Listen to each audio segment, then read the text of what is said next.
Staten Island man accused of being part of a drug gang in Coney Island was behind an execution-style double murder of purported rival members in Gramercy in 2010, according to federal prosecutors. Frank Smith, 31, was charged in Brooklyn federal court on charges of murder, drug trafficking, racketeering, and unlawful use of a firearm in connection to the 2010 slaying of Rashawn Washington, 26, and Terrence Serrano, 22, according to a statement from prosecutors. The arrest stems from an investigation by the Federal Bureau of Investigation and the night, according to a statement from prosecutors. Investigators said Washington and Serrano were members of a gang known as 30 that was at odds with Smith's gang, Rival Impact.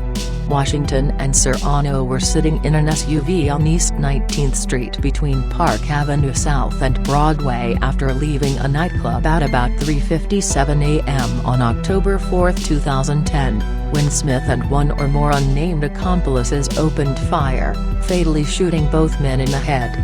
Before the shooting, the Knights had been looking for the Washington and Serrano because they had been witnesses to two separate murders in 2009, but neither men were cooperating, police said at the time. Police told the Daily News in 2010 that the murder of Washington and Serrano were not believed to be related to the crimes they had witnessed, and according to the indictment the shooting stemmed from a beef between the rival gangs.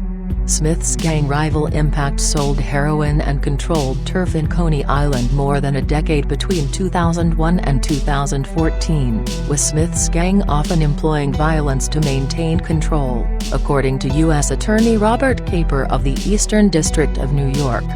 As alleged, for years the defendant and other members of this violent Brooklyn street gang have plagued neighborhoods throughout Coney Island and elsewhere with drugs and violence, Caper said in a statement. "We will use all available resources to hold accountable those who endanger the lives and well-being of the residents of our communities." Smith is being held without bail at the Federal Metropolitan Detention Complex in Sunset Park pending his next court date on August 26, according to a spokeswoman for the Eastern District. Information regarding Smith's lawyer was not immediately available.